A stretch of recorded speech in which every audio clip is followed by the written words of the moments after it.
they're just like, dude, you got to learn how to like be on stream and not say something that's like not politically correct and just offend millions of people or something like that. That's all you need to do is you just need like press training or whatever. And it's like, do they have that at Rehab now or some shit? I don't know. Obviously, we're a bit disconnected from the millionaires, but I don't know what the hell he's there for. They just You know what this sounds like? They're just using rehab for like the word therapy. This is gonna sound like so much hate, and I swear it's not.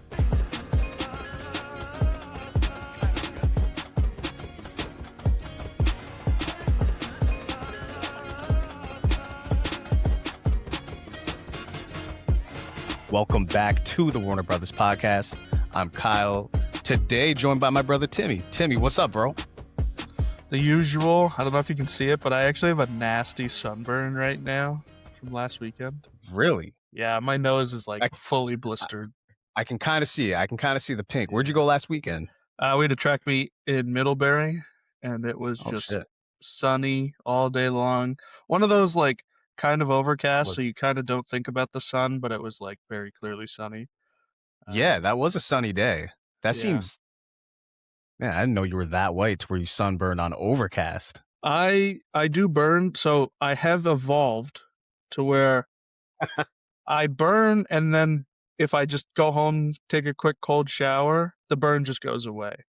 But if I really burn, like this one, when I got home, it had already started blistering, and it was like really nasty on my nose. But then the rest of my face was fine. My neck, my back, like everything else I got burnt, perfectly fine, no issues. But yeah. Not bad. Well, yeah, not bad. Could be worse.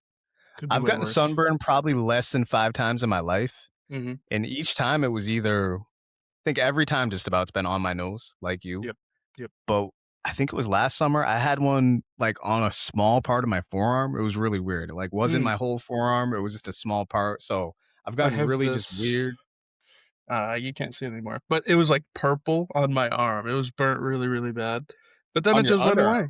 Yeah, like right here on the elbow. That's crazy. I guess I just didn't get that with the sunblock. But that's crazy. It's very uncomfortable.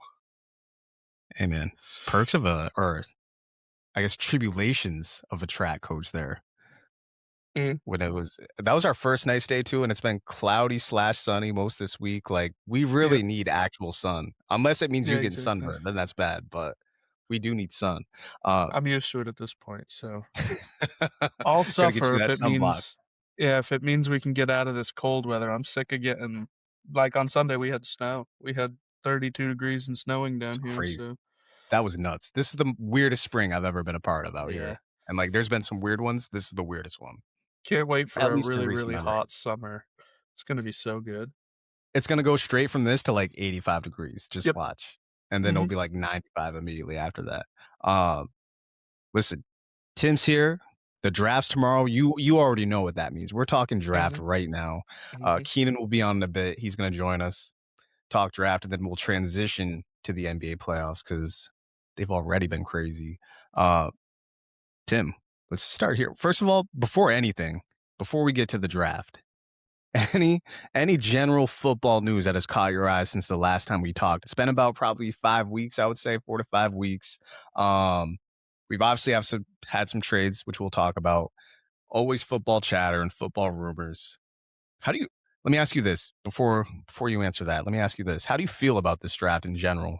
Because this is a weird one to me. I don't want to say it's a dry draft, but it's not as enticing as next year. And it's not as enticing as last year, probably. So it's a bit of a step down. But there's never a bad draft, I would say. So how are you feeling about this draft? I would totally agree. I would say this is like a B+ draft. There are some top end talent here. We're gonna have some franchise players out of this draft, but I got a feeling that like a good chunk of these first round picks are gonna be misses, and there's not really much teams can do about that. They're gonna take their shot on a guy, and it's just not gonna work out.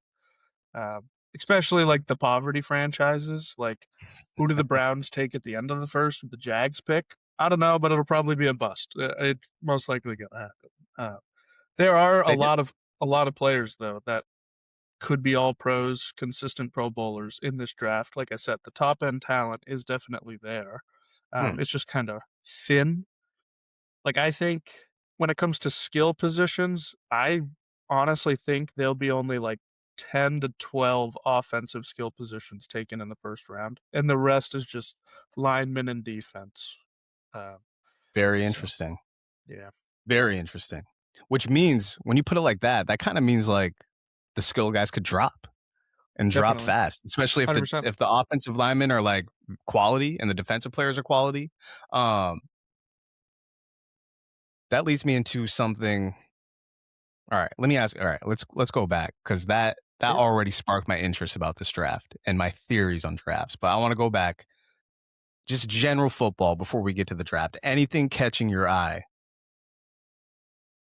General football. So I brought this up in our group chat the other day, and it was the rumor that the Patriots and Eagles have like a deal in place post June 1st. I don't know if this is one of your questions. I hope not, but well, it goes along with another topic I was going to bring up. Okay. And that's the Mike Vrabel, Diana Rossini topic, which me and Keenan talked about briefly, I think the day after this news broke. I actually wish we had you on that day. But since then, it seems like it's been a month, but that was only 2 weeks ago. I think it was like exactly 2 weeks ago, now that I'm thinking about it. And it seems like forever ago, but it's really still fresh. What are your thoughts on that whole situation in general? They're lying. Like that's my thought. They said that this was like a team getaway thing and that she just happened to be there. Like sure, but like why are you two the only ones doing all of the activities that you're pictured doing? Like why is there not a team there? Where's the rest of the coaches and players and reporters? Like come on. I get it. What up, Keenan? I get it. You don't want to like ruin your marriages, but like you kind of did, and that's just kind of you're gonna have to just kind of deal with that. You had brought up, I kind of saw the clip where you thought Kraft might fire. He would be the one to like fire Vrabel for this. I don't think that's the case. I mean, I think we've seen so much of the Patriots and their partners and just so much news. Like there was obviously Tom Brady having his marriage issues. That was like starting to flare up when he was in his last year as a Patriot. True. We have now the Bill Belichick and Jordan 22-year-old, like always in the news. Robert Kraft was getting some massage parlor activities down in Florida. Like if anything, this is just another day for the Patriots. So it's par for course. It's yeah, par for course. Exactly. If anything, this makes him on the trajectory of like a Hall of Fame coach right now. He's just going to follow in Bill's footsteps and be perfectly fine. So it's very true. It's very true. He's a spy getaway. Exactly. He's already had his marriage scandal. Yeah, exactly. So now he'd want to check it off. You want to make sure you got it just checked off early in the offseason. Right. To give credence to your claim, Tim, that he's not going to get fired. Clem, I don't know where the hell that came from. Clem's a fucking nasty name. Imagine someone named Clem. What's up, Clem? Clemmy. That person is not American, whoever it is, whoever's named Clem. But Kraft came out, or there was a story, I don't know if you saw this, Tim or Keenan. There was a report that came out that Kraft tried to pay hush money to the New York Post to not get this out. So like Vrabel's definitely safe. Vrabel actually did a very vague press conference yesterday saying he had some difficult conversations with his family, kind of leaving Rossini out on an island because she refuted the claims, then resigned. It just all looks messy and bad. And the fact that it seems like Kraft won't fire him, but also like it feels like we'll get more of this story. Just seems like it's going to be a messy offseason, like a distracting offseason. And I was already worried about the Patriots season, and me and Keenan touched on this. I'm not feeling any better about it heading into the draft. I'm not feeling any better about it with our first place schedule, and some question marks at receiver and whatever and tight end. But I don't know. There's a such thing as a Super Bowl loser hangover, and it seems like it's already hitting us. It seems like it hit us the end of March. So that's insane to me. The other question, this is for both of you. I don't know, I don't even know what to make of this story. Have you guys kept up with Puka Nakua's offseason? Definitely seen a little bit of Somewhat. stuff. I saw he checked himself into a rehab facility for something. But Yeah. yeah. And my bad, Tim, because you actually brought up AJ Brown. Is there any more you want to bring up about AJ Brown? Because we kind of skipped over that and went to Vrabel, so we can go back to AJ Brown actually. I was just gonna say that pretty much what I said in the group chat. I hate that this is just still a rumor. It's not actually a trade. They should be It's able to annoying. be no, this is a trade. It just doesn't go into effect till June 1st. Because they do that with cuts all the time. You know, Mm-hmm. oh, so and so is going to be cut. We're designating them now to be cut post June 1st so that we save on money and they can go meet with teams now and we don't care. They could do that with trades and they could get some pick in this draft that would affect them. I feel like the Patriots are the ones, or the Eagles are the ones losing out here because they're going to lose AJ Brown and not get rewarded for it with any sort of compensation until next year, which kind of sucks. But it's just stupid that it's still a rumor. Like I said in the group chat, what if some team comes in and they're like, okay, we'll give you exactly what they're offering you plus a 4th-round pick? Do the Eagles say no, I'm sorry, we're rumored to have a trade-in agreement? No, Exactly. that's not going to happen. So it's just really messy. And what is AJ Brown supposed to do? Just fuck around in Philly until June 1st and then he can move to New England? I just hate it. Just do the trade. Just do it. It's $5 million or some shit. Just do the trade. Just get it done. Yeah, I would. If I was the Eagles, I would want to utilize the fact that I could get this year's first from the Patriots. I understand it's the end of the first, but still, 2 firsts gives you ammunition if you wanted to move up, or if you just you figure out you could trade back and still get more ammunition there. I would want to. I would want to utilize the fact of this, even though you could say to yourself, well, unless they win the Super Bowl next year, we probably will have a better pick from them next year. So, that's in the case. Random fun fact: Bleacher Report just reported that the Cowboys won't trade Pickens. Not that, just we were talking about receivers. Did see that. Trading. What I saw was he will play on the franchise tag, and that they've stalled on contract talks, and that they're not going to give him a deal. He's just going to play on the tag. Yeah. I didn't necessarily see that they weren't going to trade him, but the report just dropped a gotcha. minute ago from Bleacher. The one Report. I saw was definitely an hour ago or so, but it was just about contract talks. So yeah, makes sense. He's a good wide receiver. Why would you get rid of that? You already tagged him. Just pay him the $27 million. Move on. The only reason why I would have traded him is if he didn't play under the franchise tag. If he said I'm not playing under the tag, then you move off unless you're going to give him a deal. But if he's fine playing under the tag, then that's fine. He'll get his money next year. Mm-hmm. Big contract. To respond to the AJB thing, I completely agree with you, Tim. It's been annoying, to say the least, to hear this pretty much since the Super Bowl ended.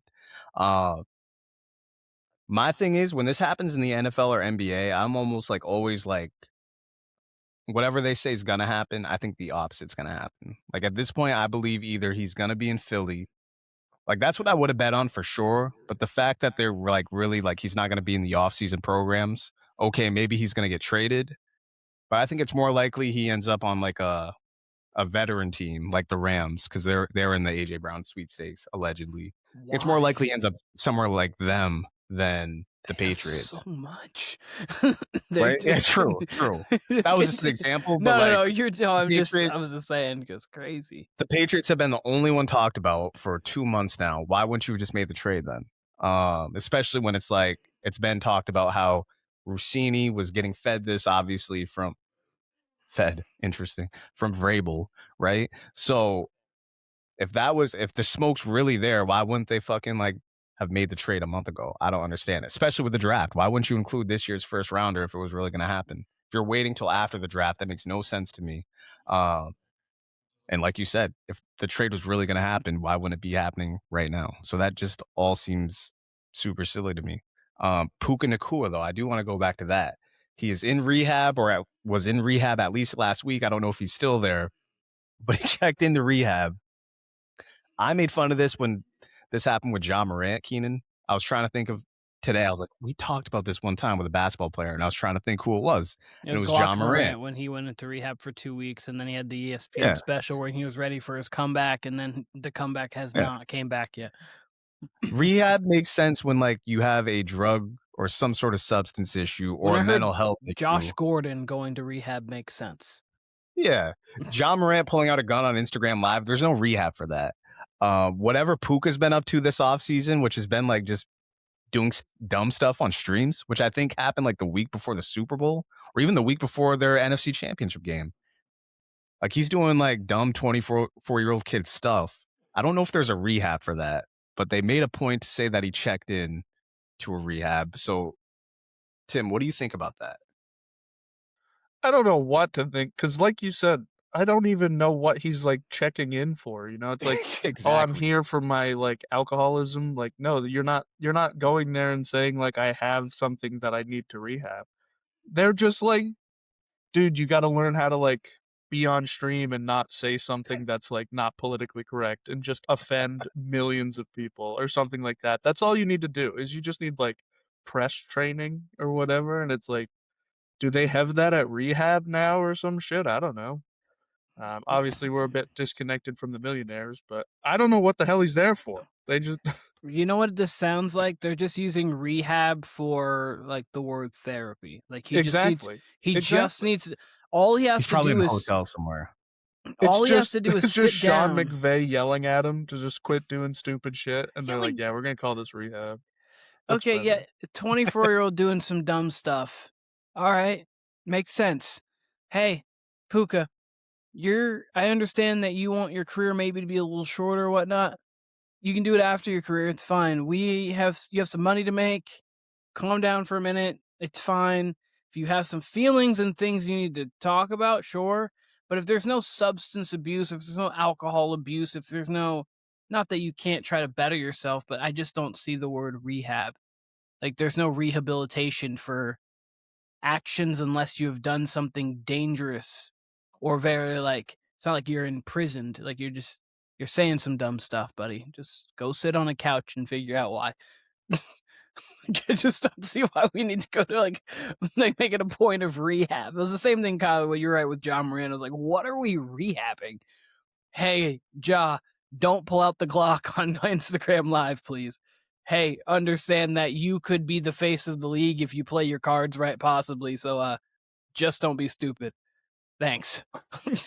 Check it out. The crazy part to me is, unlike John Morant, that was an actual like NBA story. This wasn't really making the rounds in NFL headlines to me anyway. Like I was finding this out through just like Schefter reports that popped up on my phone or like ancillary stuff on social media where it's like, hey, did you see Puka did this? And I was like, all right, that seems pretty dumb or pretty wild, but like, okay. So it almost seems like the Rams are making it a bigger deal, which makes me wonder, like, is there more stuff going on that we don't know about? Again, I think, is he actually in rehab? Probably not. He's probably just at some fucking resort somewhere just chilling off his phone. But, you know, the fact that they want to make a news deal out of it when the news cycle wasn't, when they damn sure could have, that makes me wonder what next year could be like for him or if there's any reason for concern for his next season. Any other general NFL topics, fellas, before we get to the draft?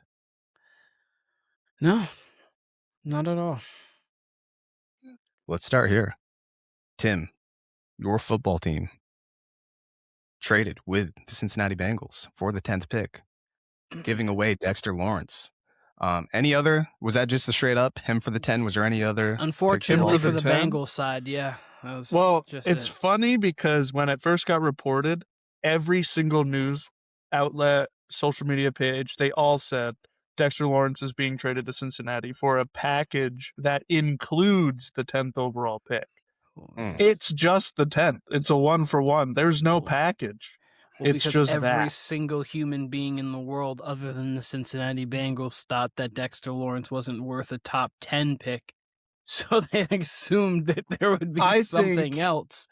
I think this trade works for both teams. I think it's a win-win. I don't necessarily think, like, obviously I'm going to be a little bit biased toward Dexter because he was a Giant. I don't think the 10th is too rich. I really don't. there aren't other teams that are in that top 10 that we're going to be like, yeah, let's go get a D tackle. The Chiefs don't need to go get one. They got Chris Jones. The Titans have Simmons there. Like everybody that is in that top 10 isn't going to give that pick. And then there's other reasons. They're obviously not going to trade with the Cowboys. They obviously just went and got a D tackle, so they're not giving up the 12th overall pick. It makes sense.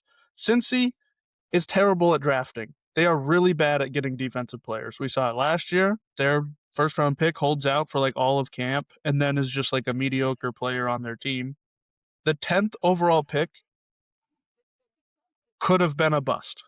Dexter Lawrence will not be a bust. He will be a Pro Bowl level D tackle on this team.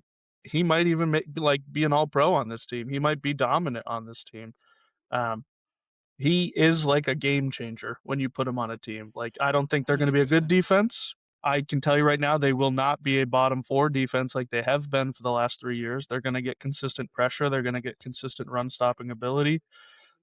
Whoever they would have picked is not going to have the impact that Dexter Lawrence is going to have. He is also only 28 years old. You could easily get another 5 or 6 years out of him. A lot of first-round picks don't re-sign with their team. They go on to other things. So I don't fault them at all for making this pick. I think this is an even pick. Giants couldn't pay him. Let's go get the 10th overall pick. Great. If anything, I would lean that the Giants won because I do think the 10th is like a little bit high. But I wouldn't say that the Bengals lost. They have a stud. This is like an actual player. Oh, 100%. This makes sense. They just should have gotten more with it too. That's really where it comes down to.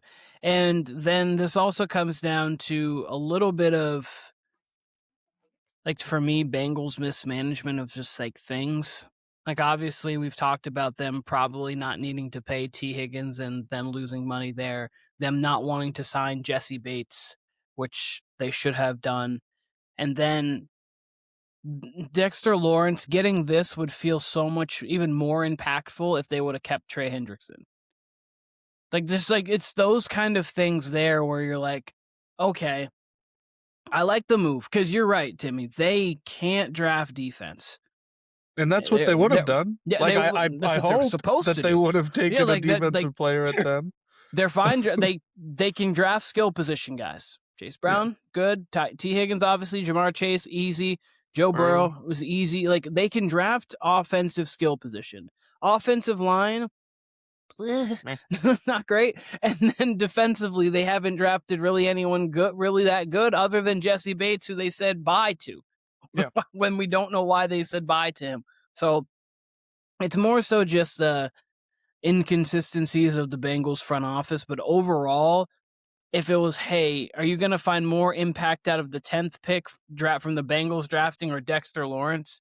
It's going to be Dexter Lawrence. So it's going to make them better for next year. I just wish they would have paired it with Trey Hendrickson, getting that deal done. Because then you're like, oh, that front. Okay, now we're working with something. And then obviously they signed the edge from the Seahawks as well. So then you'd be like, okay, now we're working with something. Yeah.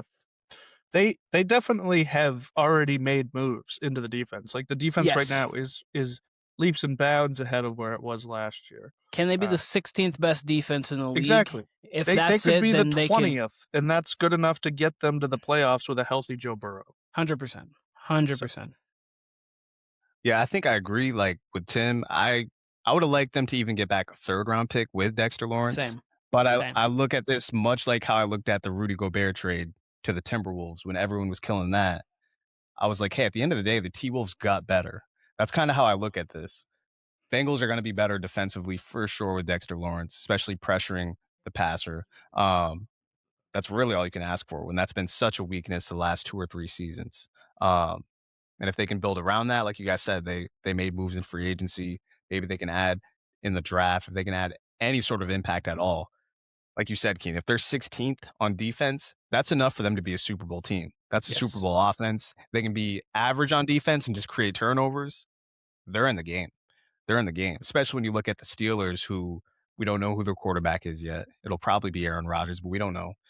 Browns, we can cancel them off. Like, you're really just competing with the Ravens as of right now. So when you look at it that way, the odds for the Bengals shot way up after this trade. They are second now in the division odds to win. It's still heavily favored for the Ravens, but they're like not that much of an underdog when it comes to it. I think they're like plus 800 or 600, which isn't crazy, as before that they were like in the thousands. So Yeah, no, I think they've gotten better.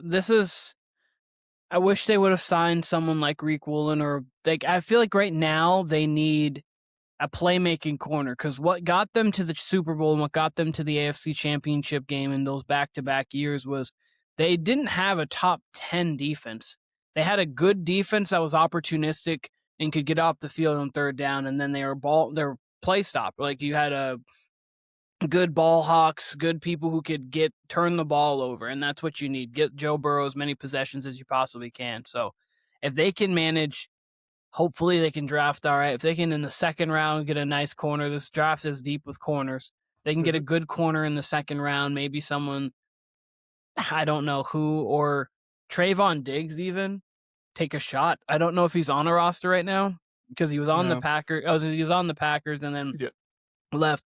So even someone like that, just like see what he has left in the tank, because he's a ball hawk. Like, he's a guy who, if you're getting pressure on the quarterback consistently, he's a guy who will catch the ball. So they're moving in the right direction for the short term. For the long term, they could have hamstrung themselves by not getting more there. But with the Bengals, they're a win now team. So every year you need to field the best roster to go win. So they're fielding a better roster than they did last year defensively. Mm-hmm. Definitely.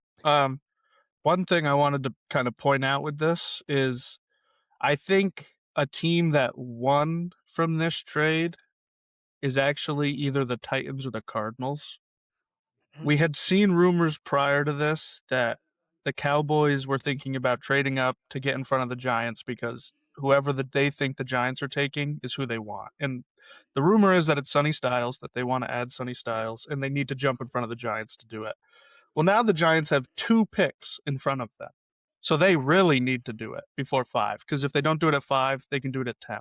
So I think the Cowboys are a team that's likely to try and trade up, and this kind of forces them to trade all the way up to 2 or 3 to get their guy. Or 4 with the Titans.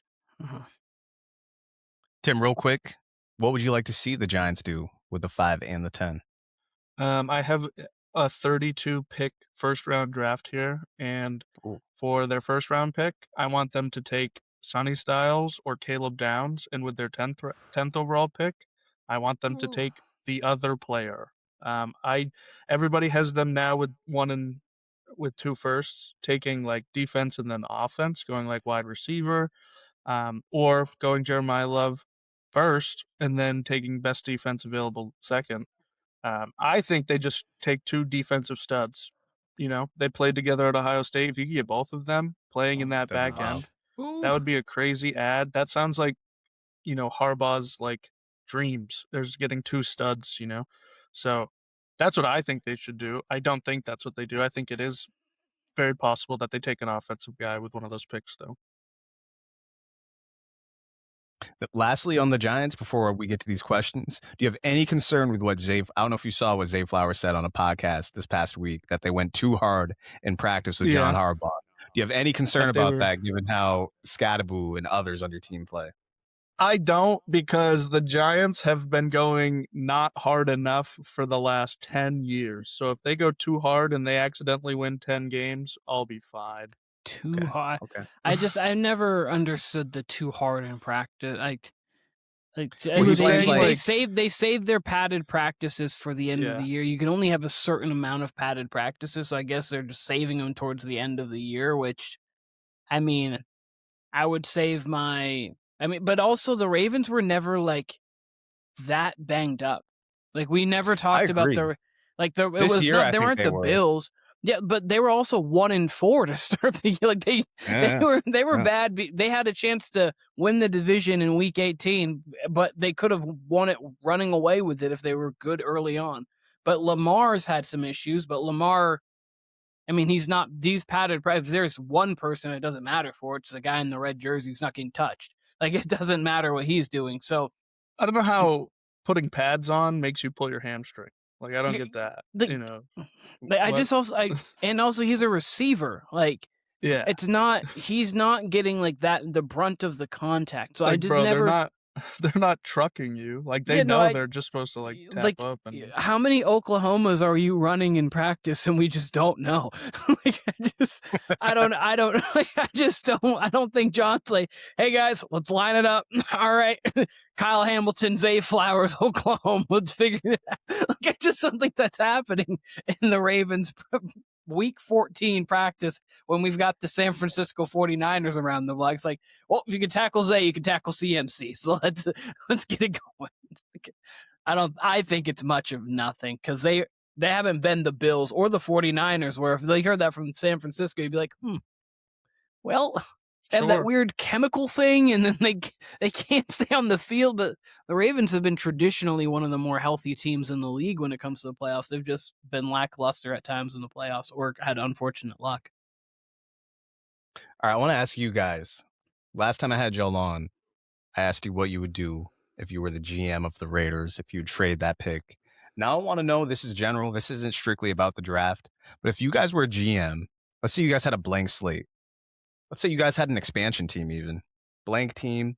What would be your strategy going into this draft? How would you want to build your team? Keen, we'll start with you.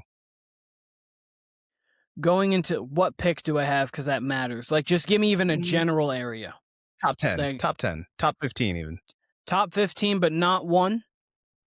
Let's say top 12, wherever. It's a loaded draft. There's elite players all around. You have your pick of the litter. Oh, okay. Okay, so if I'm top 10, I'm getting a quarterback because I can't do it without a quarterback. So I'm getting a quarterback, and then the rest of my draft would be the line. Offensively and defensively. I think you build inside out. So I need him protected, so that's a left tackle. We need to make sure snap counts and everything are right, so we need a center. And then defensively, we need to control the line. So like kind of what Mike Vrabel did this year. I mean, obviously it was in free agency for him, but he was like, we're just getting Milton Williams, you're here. Obviously they drafted Will Campbell, but after that, it's like, we're going to just get linemen. We need to control pace.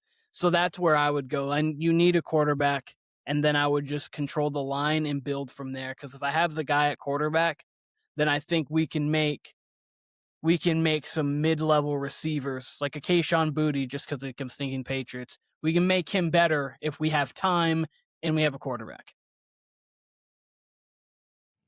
I definitely agree that the trenches, although they are like boring picks to make, they're the picks you have to make. You need to get those guys. So I wouldn't even take a QB. Like in this draft, the only one that I would be willing to take is Fernando. And I don't think he's going to be a Hall of Famer. So I'm not going out there and spending my first on him. I'm just first round pick, best edge rusher available. There are some pretty damn good ones in this year's draft. They're not Myles Garrett, but if they could be the career of like Jadeveon Clowney, that would be like a solid pick to get at pick 10 or 12 or something like that. They could even get up to a Khalil Mack level for some of these guys. Exactly. So. You know, like flirting with Defensive Player of the Year or definitely coming out and winning Defensive Rookie for sure. Yep. For me, it's just control the trenches, and then there will be a year where we can spend a first-round pick on a wide receiver. There will be a time that the 16th overall wide receiver or the 16th overall pick is the best wide receiver in the draft. That happens all the time. So we saw it last year. I mean, arguably with Emeka. Yep, and we saw it with Justin Jefferson. He was later in the first. We've seen it time and time again. Yeah. Yeah, so I agree with you. And if you're talking specifically this year's draft, then I actually agree with you 100%. Unless I have the one, I'm not taking a quarterback because Mendoza would be at that going point one. Just sling him off. Yeah, so I would go one and then just line. But on like a loaded draft where there's like next year where there's a lot of quarterback talent, I would take a quarterback then build. Now let me ask you guys this, and I know we kind of talked about it last time about Mendoza. I don't consume a lot of draft content, but what I have consumed, there's not a lot of Mendoza talk, which makes sense because he's automatically going first. I kind of agree, though, with what Tim said. Just like from what I've heard about Mendoza, I think he'll be definitely a good pro. I think he's going to be even a 10 to 12-year pro. Like he'll have a long career barring injury, I believe. But if he's not for sure the most explosive player or the most sure thing in this draft, I don't want to say I have an issue, but I just don't know if he's worth the number 1 pick. Obviously, they're going to draft him. Obviously, that's going to be the Raiders QB of the future. I don't know. I just seem to hear more about Sonny Styles, about Jeremiah Love, about the defensive players in this draft, about the offensive linemen in this draft. Whereas Mendoza, it's like, yeah, we're going to put him in. He's going to be pro ready. He's going to be able to play. But if you're drafting number 1 and you're going to get a QB at 1, I don't know. I kind of want, like the 2024 NFL draft, one of those type of guys at my number 1 pick rather than Mendoza, which, we could have said the same thing about Cam Ward. People said Cam Ward would have been like the 7th overall pick or later in the first round had he went the year before. 4th or 5th quarterback taken off the board would have put him after May, but before Penix, probably. So it really depends. Again, this is also off what you believe your team is. So I think the Raiders are in a position where I would take the quarterback. We've got some good skill position. We've got a pretty good offensive line. I've got a running game. Hopefully defensively we can build. So for the Raiders specifically, I actually think Mendoza is the 1 pick. But you're right. For other teams, like if I'm the Jets, I'm considering Mendoza, obviously, because that's a quarter. It just really depends on how good you think he is. But at the same time, the Jets need there's a Jet, so he probably is going to go to die there, unfortunately. So it's one of those things where it really just depends on the organization and your roster and how you have it. But for the Raiders specifically, I don't think there's a question because I think that's exactly what they need. And he's the type of player, like I'm going to think of Jared Goff. Not play style, but that level of franchise guy, maybe could flirt with an MVP one year, but not going to be the number 1, 2, or 3 quarterback in the league. But if you have a top 10 guy like that who is big on third downs, you can go win a Super Bowl with that guy. I mean, we saw what Sam Darnold did last year. So that kind of thing. Yeah. I mean, I think when you're a team like the Raiders who has some talent, not a ton, and then they apparently, boosted that talent in free agency, I feel like we've seen enough reclamation projects with free agent quarterbacks to where if you trade that pick, get a haul, build your team even more, and then whether it's this year or next year, you go and get a vet guy, I feel like you could be right in business. It's the interesting thing of, is there the right quarterback out there? If you thought Malik Willis was possibly that, or if someone thinks that you can resurrect some Zach Wilson because you're like, oh, he was on the Jets and then bad, and then I think he was Broncos quarterback. Well, who was he behind last year? He was in Miami last year, I believe. I want to say he was in Miami last year. Timmy, are you muted? He is. Yes, I am. Okay, also, because you were speaking, and I was like, I could not hear this, man. I also say that with even saying, like, it doesn't have to be the QB this year that they're getting. That QB can come down the line. But I don't know. I'm very interested with Mendoza because I've just seen drafts like this where it's like, yeah, he's not the best player, but they need a QB. And then that same team ends up in the same exact spot 2 years from now. So that's why it's interesting to me, though he could be a really good pro. To me, he's like one of the top players in this draft. So that's where you're fine with it. But there are years where you're like, the quarterback's the 15th best player in this draft, but they take him at the 4 pick. And so, I think the 2013 draft was notorious for that. I think it was 13. You're like, that was just a gross draft, if I remember the year correctly. Couple good players, but yeah, they were mostly busts. But Lane Johnson was in that draft.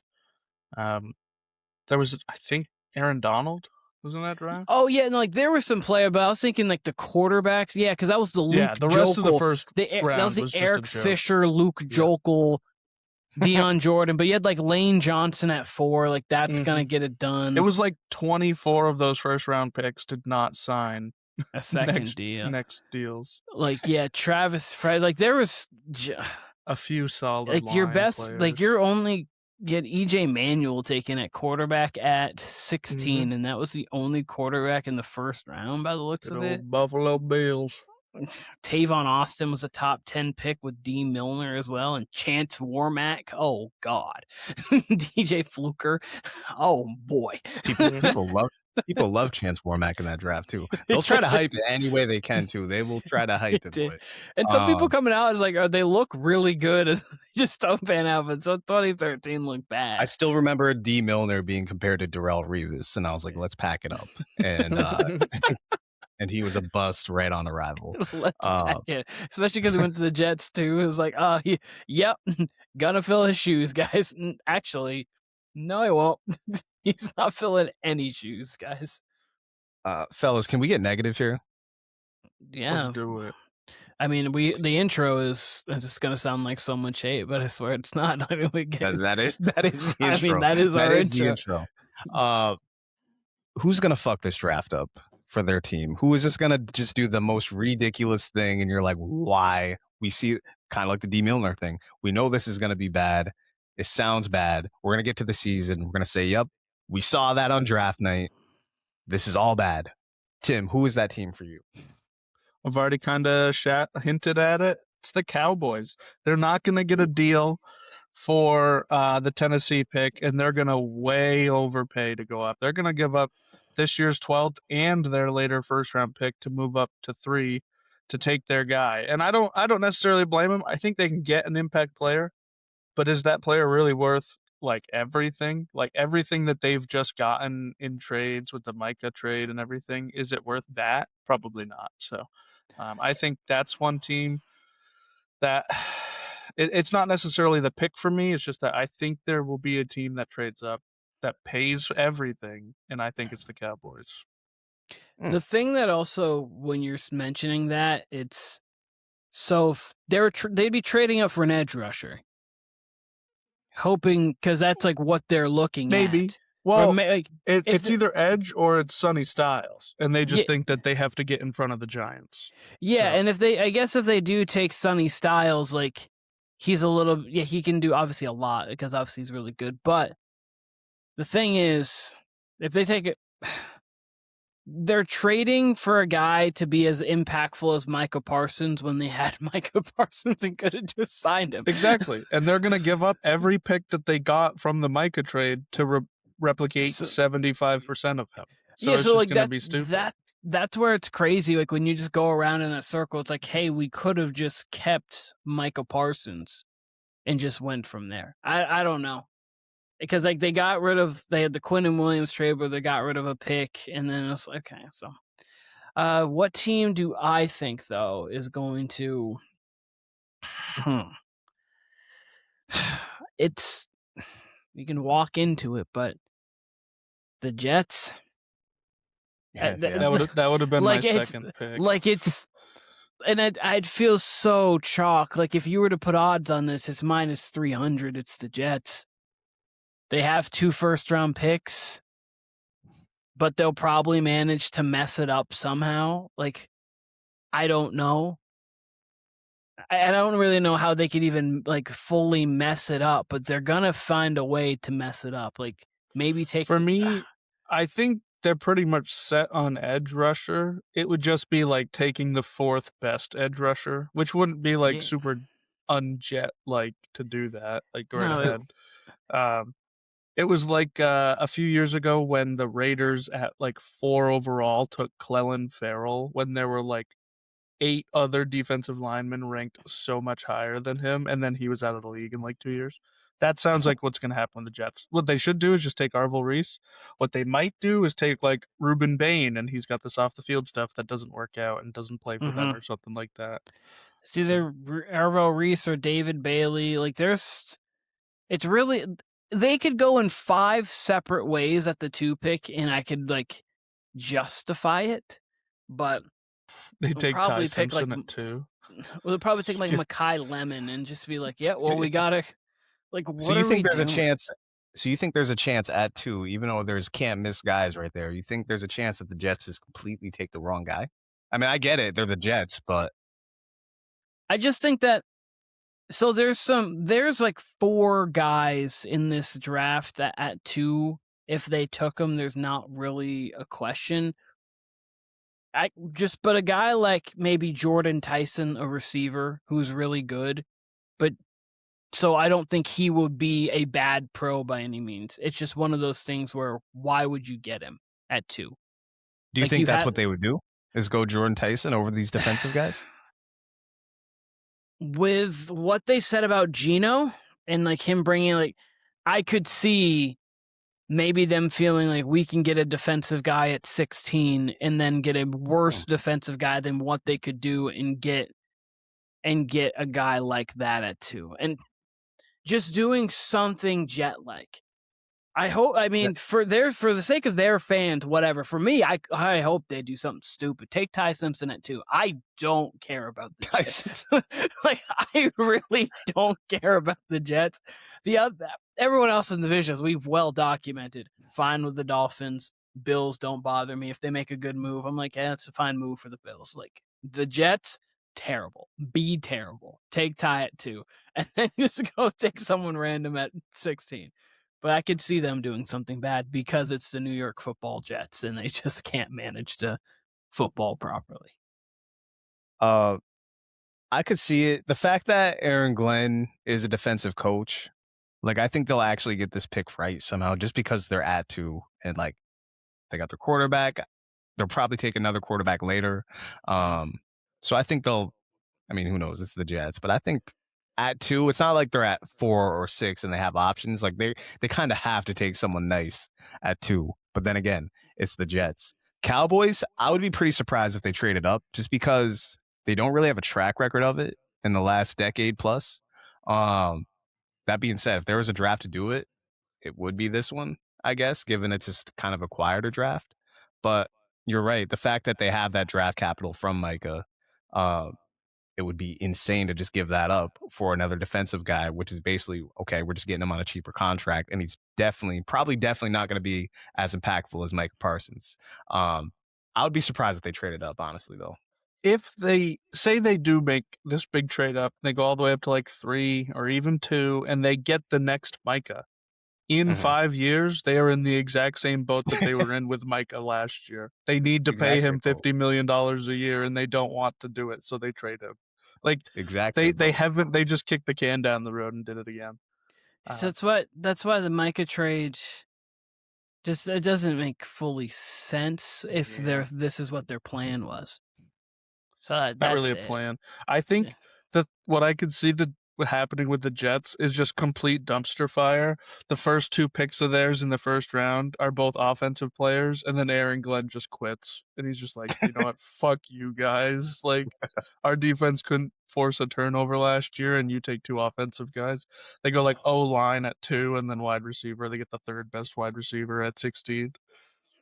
I saw an insane stat about, like, something that's happened since the Jets forced their last turnover, and I cannot think of it. I wish I would have, like, wrote it down or something. I saw it the other day. It was either basketball related or football related, but it was like, wow. I swear it was like somebody going to a championship has been to 2 championships since their last turnover or something like that. Yeah, it might have even been like UConn men's. UConn men's basketball or been to 2 and UConn men's basketball has been to, I think, 2 championship games since their last turnover because they didn't have one last year and then they go all the way through. So, like, you go through 2 cycles. So it's been since the UConn men have gone twice. That's crazy. Oh my God. Oh, the Jets. The Boston Celtics have won a championship last time. Like, we can go through all of this. Like, it's oh my God. It is the Jets are gonna jet. Another team that I want to quickly mention because, like, the Jets feel like too much of a layup. Couple teams that you're gonna, like, look at. The Steelers, what are they doing at 21? Like, I just don't know what direction they're gonna go, and if you feel Aaron Rodgers is gonna have a kind of a bearing on, like, what they do, of course. So that's gonna be interesting. And then I have a quick question for you guys, actually, based off of this. Real quick, Keenan, before you go, I just want to say I've got Orlando, Detroit on right now, and there's a break in the action. Yeah. Wendell Carter's being looked at for a flagrant foul across the forearm. He didn't hit anyone in the head. I promise you, I fouled you harder at pickup than I know. I'm watching now, and they called it. They called it a flagrant one. I've seen harder foul. I saw harder fouls at pickup when I was playing just 3-on-3 a couple weeks ago. Someone got shoved into the wall. That was harder than whatever happened here. No, that was you not foul me probably once a pickup series. You'll give me, you'll just wrap me across the arms. But yeah, no, that was insane. Barn ball. So I think there are 3 teams that have 2 picks in the first round. In the Jets, the Giants, and the Chiefs. Cowboys. Oh, Cowboys and Chiefs.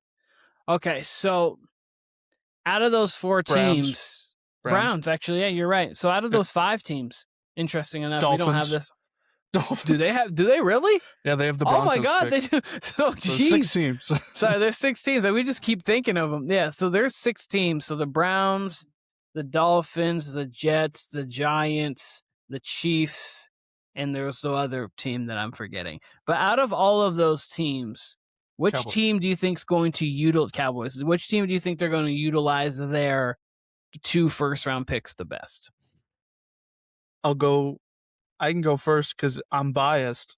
When you have 2 top 10 picks versus like 1 high pick and then 1 really low pick, it's really hard not to say the Giants. It's hard to not say that they get 2 impact players, 2 of the best impact players with their 2 picks, because their 2 picks are both happening before the Dolphins' first pick even happens. So it's hard for me to say that the Dolphins get more impactful players with their later picks. Okay. So I'll definitely say the Giants. I could also see the Chiefs just because they're such a good franchise. Yeah. Picking the right players, impact players that are, I don't think it's crazy that they go out and draft like a wide receiver. So if they were to get an impact wide receiver and an impact edge rusher, and that's 2 of the needs filled up right away, then I could see that working out really well for them. Yeah, I got to go Giants as well.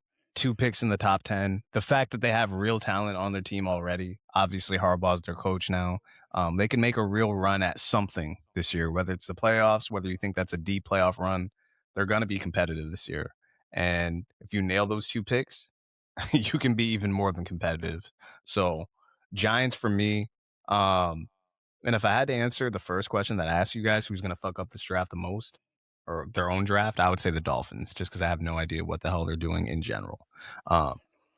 Can you kind of stepped on one of my questions.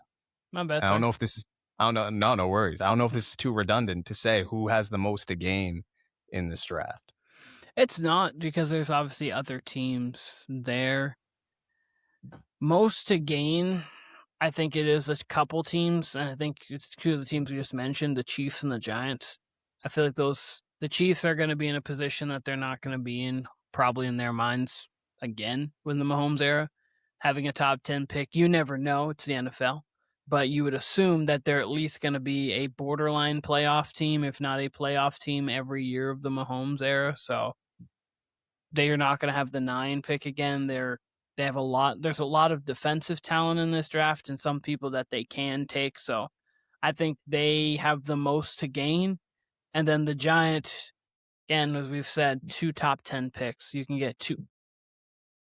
Oh God, I thought Jalen Suggs just killed somebody. 2 top 10 picks in the draft. You are not gonna get that often, honestly. So I mean, it's happened, but you don't get that too often. They have a chance to take some real impact guys, maybe get someone across as Abdul Carter. Maybe if they go that route, they could go getting Caleb Downs and getting a guy there. So there's a lot of routes that they can go. So I think the Giants and the Chiefs would be the 2 that have the most to gain.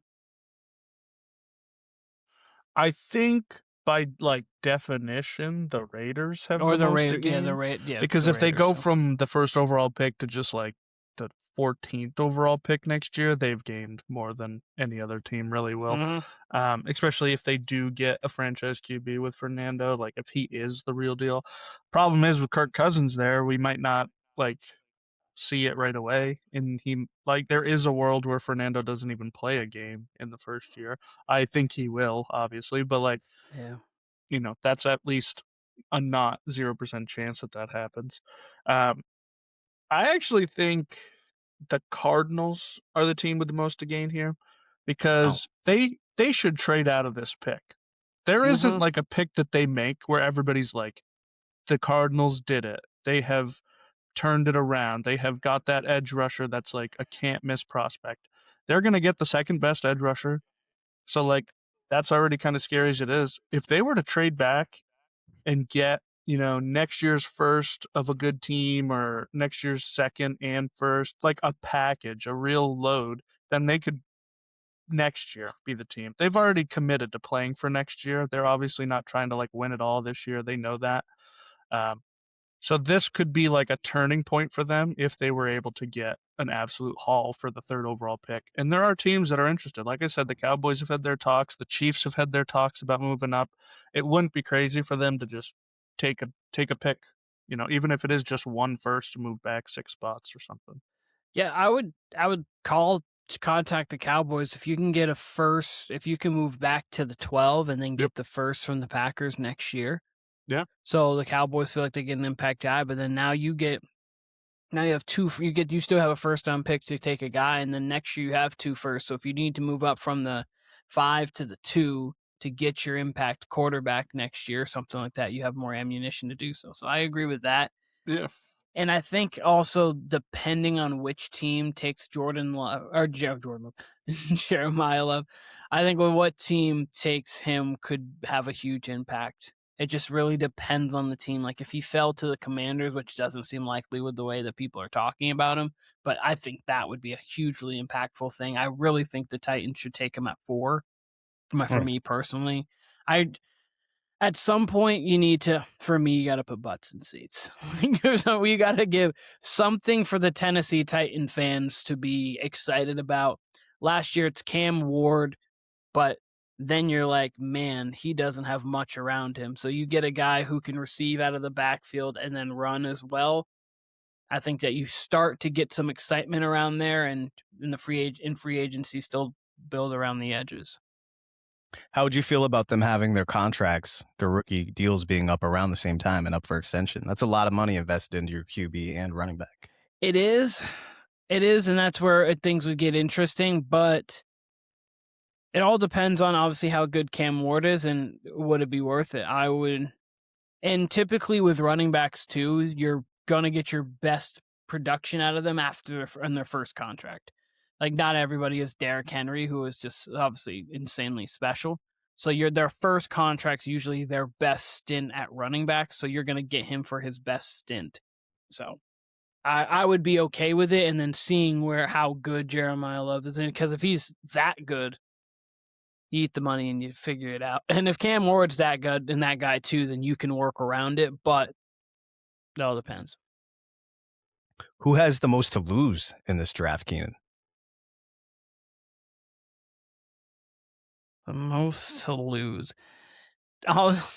2 teams. One, by technicality, the Raiders. Because if Mendoza's a bust, then they lost a lot by taking at the number 1 pick there. But honestly, outside of the Jets, because they're the Jets, and I'm not gonna. I don't know who has. To be honest with you, a lot of these teams. Timmy, you go, because I'm not sure if I can. The best person for the most to lose. There's some teams, but there's definitely a few that come to mind. Like if the 49ers don't draft really well, this team will just die eventually, and they'll need to replace all 53 people on the roster. So they need to hit some major positions: wide receiver, corner, safety. They need an extra option beyond Fred Warner. They need anything on the D line other than really edge rusher. And then all the offensive line is old too, and so they gotta fill some holes for sure. When I think of teams that have the most to lose, I kind of think of the teams that are picking in the last 10 picks. Which one of these teams can all of a sudden be a top 10 pick next year? The Niners come to mind immediately. The other one would be the Bears. They lost a good chunk of their starting defense. I think they lost 3 safeties. So if they don't do something on the back end there, that's going to be worrisome for next year because their defense was heavily reliant on turnovers and not getting stops on downage or anything like that. So I think those are the 2 teams that are most likely to go from last 10 picks to top 10 picks. So I would say those two. One more team that I want to mention is the Eagles as well, because if you have this A.J. Brown kind of thing circulating, they draft well, and they obviously have continuously had this like whole almost manipulating the cap because they're getting the most out of their guys when they're really good, and then basically just saying, hey, we're going to tax it down the line. Down the line will come at some point, and if you're not getting championships out of it, or at least deep playoff runs every year, that tax is going to feel so much more. So with the Giants getting better, presumably, like obviously they already got better at coach, and we think that they're going to do well in this draft and get better. With the Cowboys, who looked like they had something and have the opportunity to get better with 2 first-round picks this year, that can kind of start to push the Eagles out, and the Commanders could get a lot better too, depending on what they do in this year's draft. So I think the Eagles could be one of those teams where, not that they're going to go first to worst kind of thing, but they could find themselves on almost the outside looking in on the playoffs, depending on how things go with the A.J. Brown saga and how they draft this year. So I think they're a team that could be interesting. And then their cap situation looks much worse. All right, let me ask you guys this. I've got 6 teams here, 3 from each conference, 1 that I might substitute. We'll do rapid fire with this, but I want you guys to put your GM hats on and tell me what you would do if you were in their position to draft, all right? We'll start with, and I'll throw this to Timmy first, we'll start with the Houston Texans. I would love it if they traded out, but they have like a high pick, so it's not really going to get them great value. For me, first things first, I would say just get offensive line. You can't go wrong. Like I said earlier in that question, building from the trenches is like, you can't miss when you build from the trenches. Their defense is there. They don't really need defensive pieces. I could also see them getting a wide receiver. You know, we saw last year for sure when Nico went down, they were kind of void of wide receivers. They spent 2 second-round picks last year. They're getting Tank Dell back. I'm still just not super confident in that second option there. So if they were to get a first-round wide receiver, that might kind of push the needle for me to say that was that, or that they'd be like a Super Bowl team. But I'd probably just go O-line, take one of the best offensive linemen. Keenan, you? I'd probably trade out of the first. I would try to probably trade out of the first, see if I can get maybe a next year's first from somebody. I mean, you don't typically get that at the end of the first, but maybe get multiple picks here in the second. Unless you're the Falcons, giving up all your picks for the Rams. Yes, so someone might have their player, and someone could drop, and they find their guy is there at 28, and they move there to get that. Maybe the Patriots are like, let me move up into whatever the case may be. But I would try to possibly trade out of it if we don't have our blue chip offensive linemen who realistically will be there. We'd have our 1 or 2 guys on the board where I have to get this guy, and if not, I'm moving off the pick. Let's go to the NFC. Keenan, if you're the Los Angeles Rams, what are you doing in this draft to improve your team? I'm going all in, so I'll get an offensive player. I'll get a skill position player. I'm going all in. The defense is there, and I think you can get a corner in the second. So the defense is there.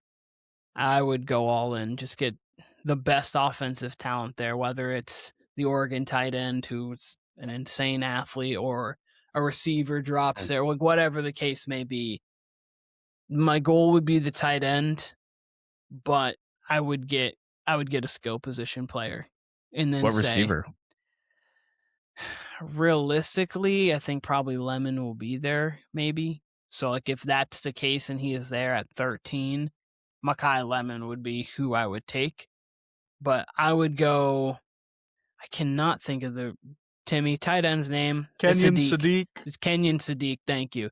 I would go Kenyon Sadiq over Mekhi Lemon in my personal opinion, because I just think that middle of the field threat would be more impactful. And you have Puka, who's going to be hopefully a long-term guy. So you hope he's a little longer term. I think if you have a guy like that on the outside, you got Sadiq in the middle, you're like, okay, we can fill in with rotational 2 guys every single year, and you could figure it out. So I'd go Sadiq. Wouldn't mind that. He is projected to be a top 20 pick, so it kind of fits. Personally, again, can't go wrong with drafting an offensive lineman. Oh, 100%. At this point, a defensive lineman would kind of help them too. Their run game kind of struggled at the end of the year. I'm good with their secondary. They traded for corner and they signed a corner. They spent a lot getting that. So I think they're okay with that. A safety might be worth it, but I think Keenan is pretty much right. They take a pass catcher. Devontae's not going to be here much longer than 2 years, so they need somebody for when he's gone. So I think it is probably Mekhi Lemon, or they're a team that's willing to trade back and take KC Concepcion or Omar or Cooper Denzel Jr., Boston, or there's a bunch of options that they could get late and would work there. I do like Sadiq. I think that's a good option. It's kind of funny that they're even calling them tight ends at this point. They're just athletic wide receivers that are a little bit bigger. Like they're not tight ends. They They're not they Gronk. do they do what I do in Madden, which is basically exactly. when I'm in Madden, make I'll them find taller, make them lighter and faster. I'll find a guy within the draft because I try to be as realistic as possible. I found some 6 guy, 225-pound guy in the draft that runs like a 4.4 or 4.5. Add a couple pounds on him because we have off-season weight training, get him up to 235, and then he just works. He's gonna outrun every linebacker. So it works every time. I'm surprised we don't see that more. Obviously, the route tree is a lot different from tight end, so I mean, I guess it makes more sense. But I'm surprised we don't see that more, or at least the downscale maybe from tight end to receiver, because there's a lot of tight ends in the past who probably could have been receiver, but it makes sense. Or you go the Kelvin Benjamin route and just gain a bunch of weight. Really big at the end. Yeah, he could have been a fullback. He could have just been a fullback. Oh my god! DT. They said he got up to 300 pounds. He could have played DT. Next team, we're gonna go back to the AFC. We'll start with Timmy here. What would you do if you were the Kansas City Chiefs? Soon to be the Kansas Chiefs, by the way. They're moving out of Kansas City, which I don't love. Fuck, I keep forgetting this city's name. It's like a stupid city name, but I don't know if they're actually going to change to the city name or just stay Kansas. But I think they're still the Kansas City, unfortunately. I thought they said they were changing the name to the actual city's name, but really, that would be insane. You kind of hurt your brand when you do that. Like a Wyandotte County, Kansas. I guess they will be. I guess they will be in Kansas City. Oh, New Stadium will be located in Kansas City, Kansas. All right. Yeah, no, they're just in a different. They're just like in a different spot. I think it's like 30 minutes away, or wherever it is. So with their first pick, I think the third best edge rusher has a good chance at falling to them.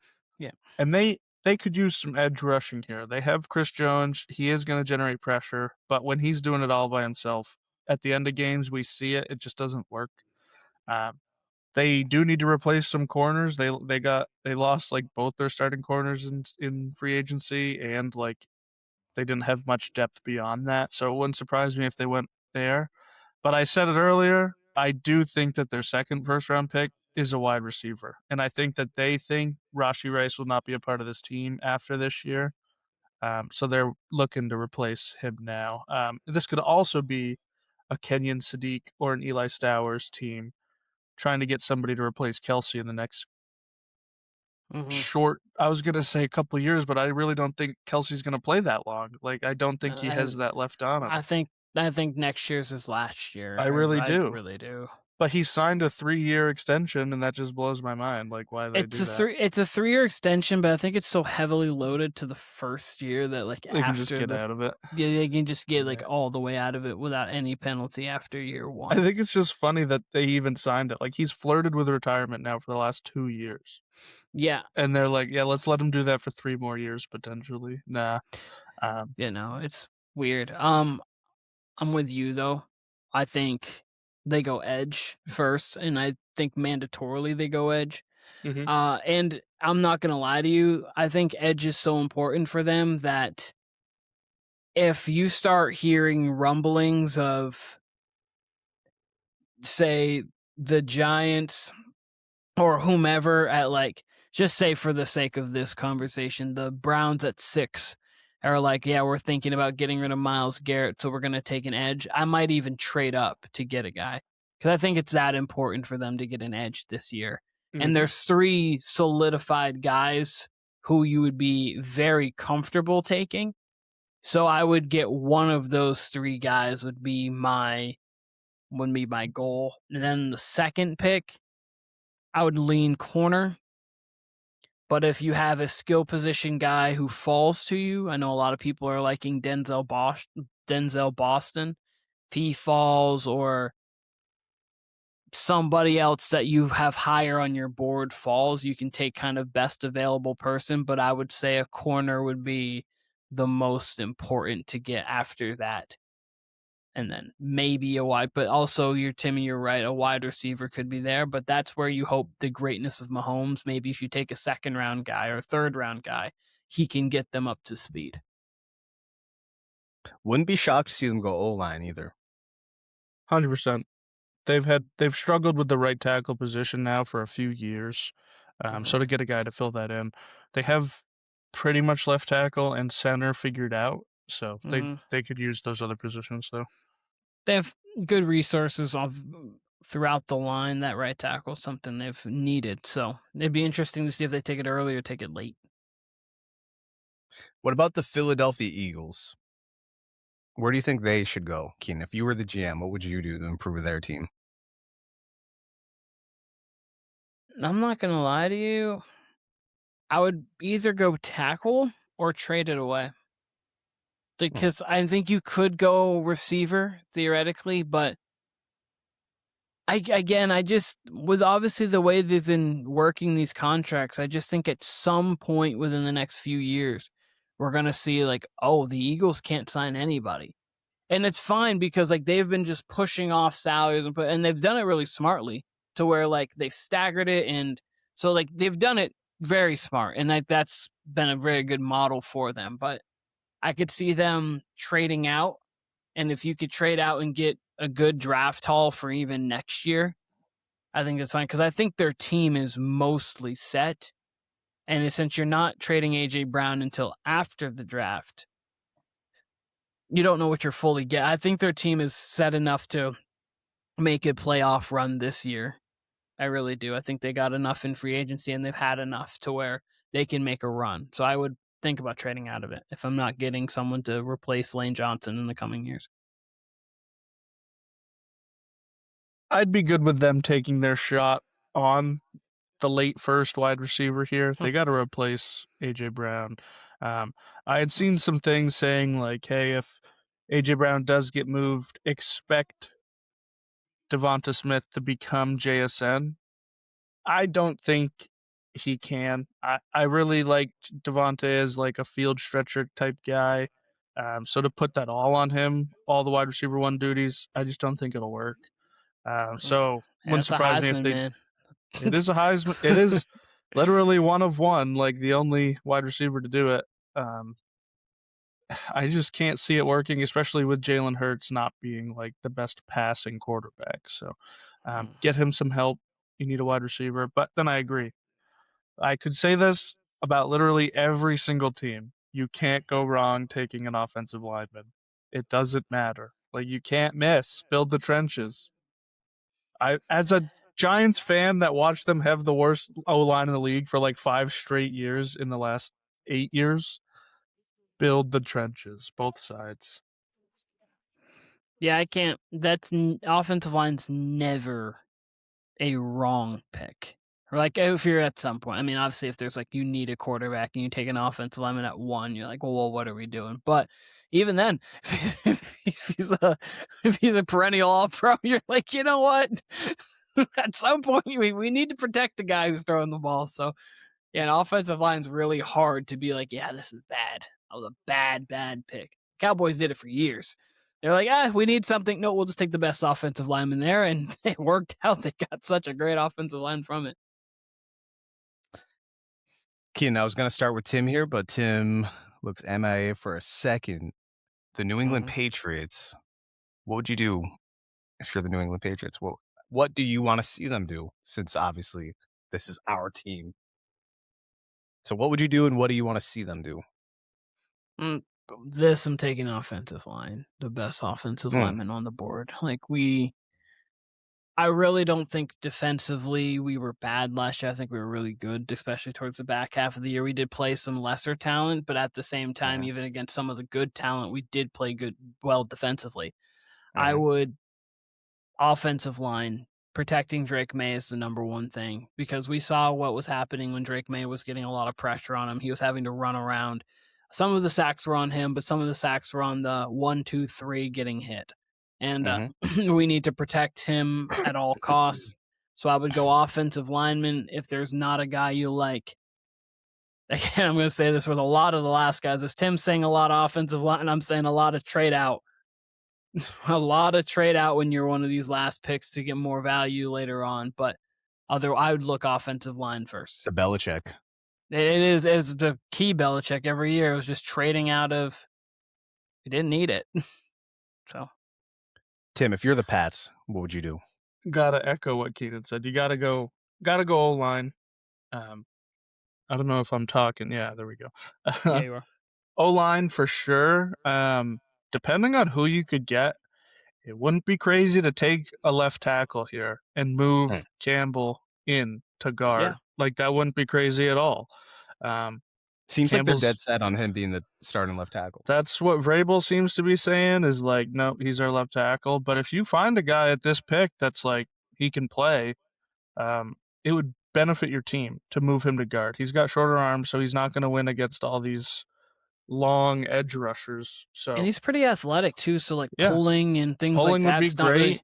Yeah, down blocking, all of that would be great from a Mhm. guard position, not from necessarily a tackle. So I don't think that's a lose for them, but it would be O-line for me, or just like any sort of defensive depth. I was very critical of the Will Campbell pick last year because I'm like, hey, if this doesn't work out and there's studs around him on offense and defense, like, good luck, right?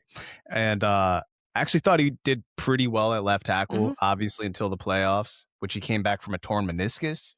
So I'm not going to hold that against him. If he comes back next year fully healthy and he looks like his playoff self from left tackle, then I'll be like, all right, let's move him to left guard. I actually wouldn't mind them, not necessarily in the first round, but at some point in this draft, I would love to see them take a tight end. Just get a real impact guy at tight end if possible. Yeah, I think that would be great for them. Just someone physical. They need some sort of element of physicality from a position player. So I'd like to see that. I wouldn't mind that, or I wouldn't mind the wide receiver at tight end. If Sadiq falls enough to where it's at pick 23 or 24, and he's like falling to that point, I wouldn't mind moving up to get him, because then I think you have Hunter Henry, who's he's got short hands, and then you've got now a guy who can really take the top off as a tight end, and you'll start to look like, oh my Lord. And then he just starts getting that offense moving even more. And then, especially if you're already planning on getting A.J. Brown, as he can clearly take the top off, that can be your kind of physical tight end that you're talking about, because obviously A.J. Brown's a very physical, strong wide receiver. So it just really all depends on what the team wants to do and where it's going. But I would initially go offensive line. But yeah. Last NFC team. I originally actually had the Atlanta Falcons here because I think they're intriguing with all the talent they have, and now that they have Tua starting at quarterback, obviously a new head coach. But I'm changing it. I'm going to go to the Detroit Lions. What would you, Tim, like to see the Detroit Lions do at the 17th pick? I'm the same with Tim. And forward. I'm the same with Tim. It's either offensive line or it's any defensive secondary piece. I think they're fine on the defensive line. The secondary, they didn't have any depth, and everybody got hurt, and then it was rough. So any sort of depth that they can get, whatever piece it is. Corner from Alabama, good. Put him on the roster. He's going to be good. Like, just get some depth. They have good pieces there. They just need to stay healthy. They can do that with depth, get more guys out onto the field. So Offensive liner Caleb Downs.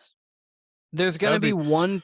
If Downs makes it that far, that's a no-brainer for them. Pair him with There's Brian one. Branch. Sorry? Can you repeat? I was saying, do you think Keenan said Caleb Downs? I said, do you think the Lions trade up for Caleb Downs? Yeah, they might have to. I think where they're like 15, 17. 17, I think. It's just there's always one. I don't know if he'll be him, but there's always one or two players every single year you draft. You're like, this guy's gonna be high, and he just drops. And it could be sometimes it's because of off the field stuff. Sometimes it's because of a bad physical. And sometimes it's because a team that you thought had that need picked something completely different, which shifts the rest of the board for everybody else. So he's a guy where 2 years ago, if you told me he went 3, I wouldn't have been shocked. Like if you would have just told me he was a top 3 pick, it would not have shocked me at all. And right now, if you told me he was a top 5 pick, it wouldn't shock me. But also, if teams don't feel that they need that safety position and they could find a guy who can be maybe 90% of him in the second round, they can go and get a more impact player. But I think for the Lions, that'd be phenomenal. Golly, I think that'd be great. But if not him or a high level corner, I would go offensive line. Because I mean, they were trying last year to, hey Frank, can you come back? He's like, actually, no, I'm still extremely gone. Miami's off the bone. I can't do it. He said, yes, I want to come back. I miss the game so much. It's for the love of the game. 1 week after, his hamstring's apparently gone. Fine. But if you really miss the game that much and want to come back, why is he like back to retirement? He says he has like no chance of coming back. I don't understand anything about the last, 8 months for him. No, that situation's one of the weird. Oh, bye, Timmy. That situation's one of the weirdest situations I've ever seen. It was like, yeah, he's coming back. You're like, oh wow, that's gonna be such an impact for the Lions. Hammy's off the bone. They're like, nope, he's gone. And then he's like, you know what? I trained. Now am I gone? I'm never coming back. I'm actually not coming back. It just made no sense whatsoever. But yeah, weird. Just weird. I wish Tim was here. I'm assuming he'll come back. I'm assuming he just got kicked off. So technical difficulties. Hey, return of the Tim. There he is. There he is. Got kicked. So I'm going to throw this at you guys, and then we're going to get out of here. Give me one bold prediction each for the 2026 NFL Draft. Keen, you can go first, because I'm not sure if Timmy heard me, because he's still kind of logging in here. I heard you. Tim, you go. There we go. You go. I think my bold prediction is that the Steelers take Ty Simpson with their first-round pick, and we have Kenny Pickett 2.0.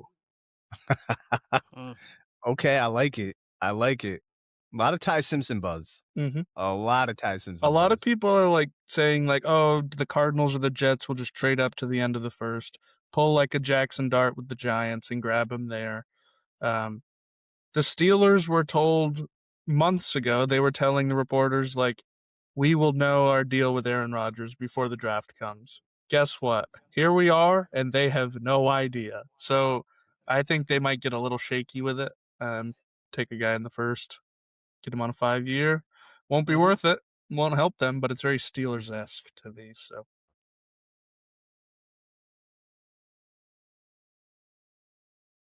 All right. Golly, Cade Cunningham's amazing. The Cardinals will not make their 3rd overall pick. I don't know who it's going to be trading up. It could be the Cowboys. It could be even Chiefs, Saints. It could be Actually, you know what? I'm going to do it. I think the Chiefs trade up to 3 because they want Arvell Reese or David Bailey. Whoever's available. One of the two. Problem is, they really can't make that trade until the Jets make their pick. Because maybe they just have the second guy as their 3rd best, and it's not worth it. And maybe the Jets are like, you know what? He might be the most talented player in this draft. Jeremiah Love, you're at 2.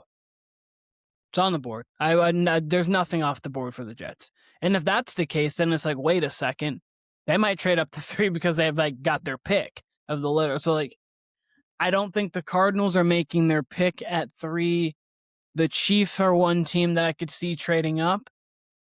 And if not the Chiefs, I would say the Cowboys.